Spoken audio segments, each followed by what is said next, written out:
Hello, and welcome to channel Ein Our Key, and I am your host, Voluntary. It appears that we can add another item to the list of things Kent Hovind can't handle, and that is holding two concepts in his head at the same time. Tell him two things at once and he is lost. That is why he is always harping on one topic at a time, because more than that is too much. He is quite lost when he has to think about two things at once. For example, the evidence indicates that the atmosphere of the early Earth at the time of abiogenesis was quite different from the atmosphere of today. How does Mr. Hovind handle that? Well, he will point out that the protein molecules that are a necessary precursor of abiogenesis would be destroyed if they formed the current atmosphere.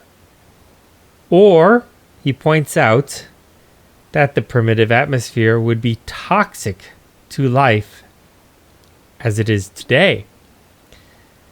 Where he gets lost in understanding that the atmosphere was proper for the life then, just as the atmosphere is proper for the life today. Change two things: atmosphere and type of life, and he can't handle it. Or take the case of the Madagascar star orchid and the hawk moth. Both the depth of the orchid and the length of the moth's tongue used to be shorter. To hear Mr. Hovind talk about it, first the orchid changed and then died for millions of years as the moth could not help it, and the moth died for millions of years unable to reach the nectar until the moth changed. Or the moth went first and died for millions of years waiting for a deep orchid, and the orchid died for millions of years waiting for it to have a long tube for the moth. Now, a normal person would point out that they evolved alongside each other, but that involves thinking of two things at once: the orchid changing and the moth changing. He talks about random mutation. Mutations do all sorts of things, some good and some bad. According to Mr. Hovind, that means bad mutations will proliferate. He talks about natural selection. Natural selection doesn't create anything, it just selects. He doesn't talk about them at the same time. Mutation comes up with traits and hands them off to selection. Selection says, "This one is good, I'll keep it," or "This one is bad, I'll throw it away." For him to understand that means he's got to keep both in mind at the same time. It gets worse if he's required to think about even more than two things at once. The larger the number, the worse the problem. Now let's take the case of species A evolving into species B. That takes many mutations. Yet according to Mr. Hovind, you have a member of species A living its normal life, and then it gives birth to the first member of species B. That's because many mutations involved are way too much for him to think about.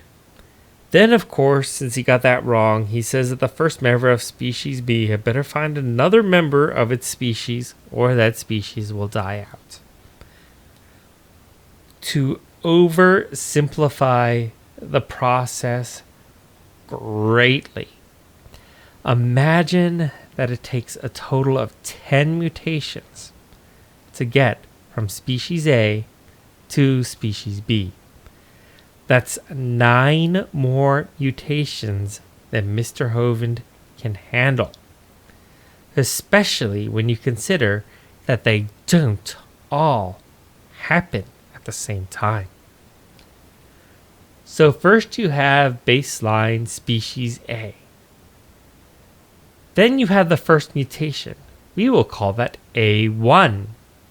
To answer Mr. Hovind's first question, A1 can breed with A. Otherwise, there is no way the mutation can spread through the population. Eventually, much of the population is now A1. Then we have another mutation. We'll call that A2. A2 can breed with A1 and with A. Then we have A3, which can breed with A2, A1, and A. Then we have A4, which can breed with A3, A2, A1, but not A.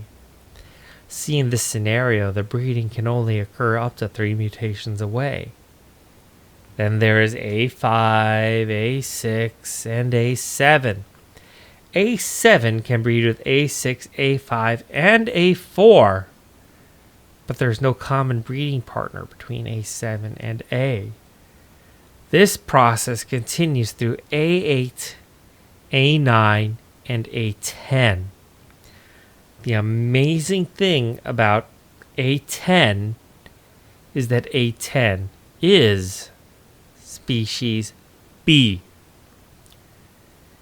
If I were to show that example to a biologist, especially an evolutionary biologist, the response would be to say that it is absurdly oversimplified.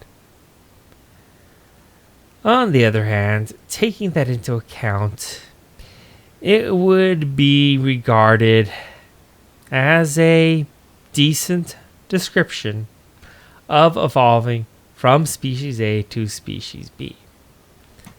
The problem is, Mr. Hovind would never understand it. There isn't one step, there are 10 steps.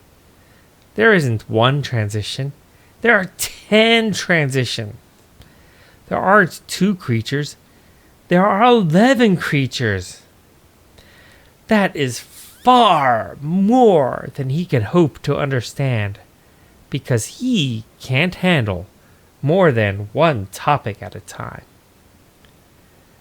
So, using Mr. Hovind's inability to understand more than one thing at a time, and referring back to my point about life forms and environment, I will now prove that there is no such thing as a polar bear. You see, I was recently watching a documentary about the Serengeti. It had lions and zebras, hippos and elephants, and the one thing that it kept emphasizing is that the Serengeti is very hot.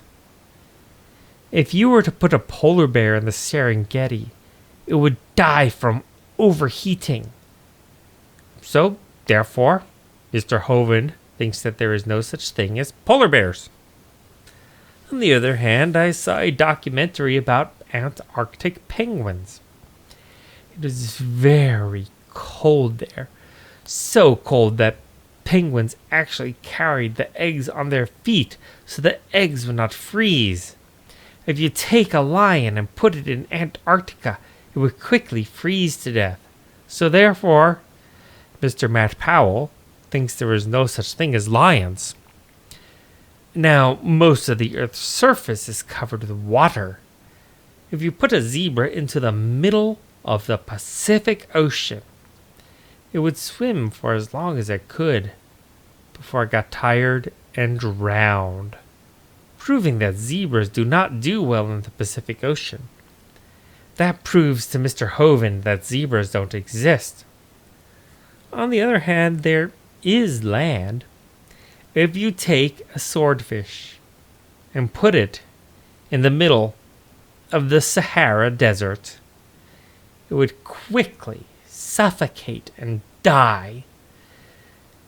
The fact that swordfish can't survive in the Sahara Desert proves to Mr. Powell that swordfish don't exist.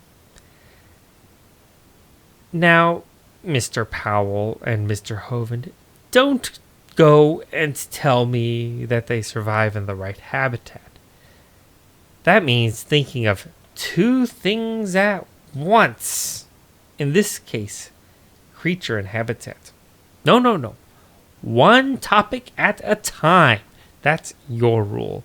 One topic at a time. Thank you for watching. We're now in the double digits for subscribers, and hopefully we will only keep growing. So please like, share, comment, and subscribe to help my channel grow.